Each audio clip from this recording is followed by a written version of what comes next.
Hi అండి, good morning. Welcome back to Priya's aspirant classes. Okay, ఈరోజు మనం ఒక ఎక్సర్సైజ్ గురించి డిస్కస్ చేసుకుందాం.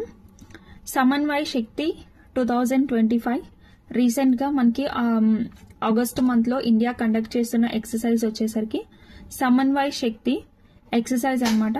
ఇది ఏ స్టేట్లో కండక్ట్ చేశారు, ఎందుకు కండక్ట్ చేశారు అనేది ఇప్పుడు మనం డిస్కస్ చేసుకుందాం. ఓకే, ఈ ఎక్సర్సైజ్ అనేది మనకి అస్సాంలో లైపులి అనే ప్లేస్, తిన్సుఖై అనే డిస్టిక్ లో దీన్ని కండక్ట్ చేశారనమాట. తిన్సుఖై డిస్టిక్, అస్సాం స్టేట్ లో లైపులి అనే ప్లేస్ అన్నమాట. ఓకే, ఇది ఎందుకు కండక్ట్ చేశారు అంటే strength and coordination and mutual understanding అనమాట.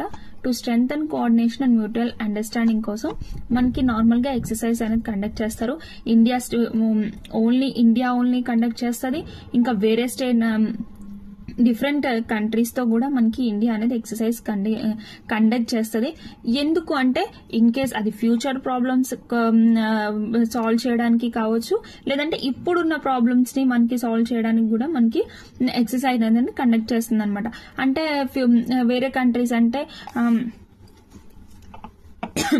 యుద్ధాభ్యాస్ అనేది మనకి ఎవరితో కండక్ట్ చేశారు, ఇండియా యుఎస్ఏ కండక్ట్ చేసింది యుద్ధాభ్యాస్.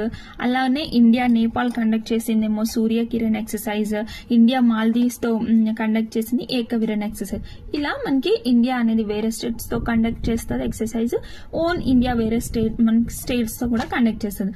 అసలు సమన్వయ శక్తి అనేది ఎందుకు కండక్ట్ చేశారు, ఏ స్టేట్ లో కండక్ట్ చేశారు అంటే అస్సాంలో అస్సాం టు మణిపూర్ బోర్డర్ లో మనకి 2 years నుంచి డిఫరెంట్ అంటే డిఫరెంట్ గా 2 years చాలా మనం ప్రాబ్లమ్స్ అనేది ఫేస్ చేస్తుంది అనమాట. అస్సాం బోర్డర్ మణిపూర్ అనే దగ్గర.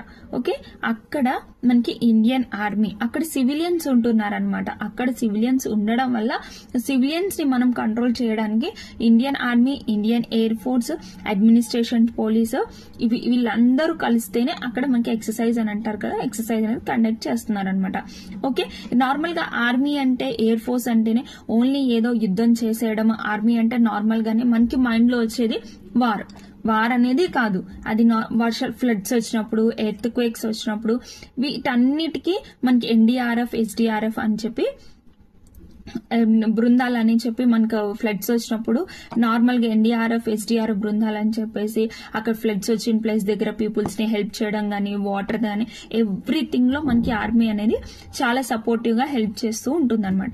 అలాగే ఇప్పుడు ఇండియన్ ఆర్మీ, ఇప్పుడు మనకి ఓన్లీ ఇండియా కండక్ట్ చేస్తున్న ఎక్సర్సైజ్ అస్సాం స్టేట్ లో సమన్వయ శక్తి అన్నమాట. ఇది ఆగస్ట్ మంత్ లో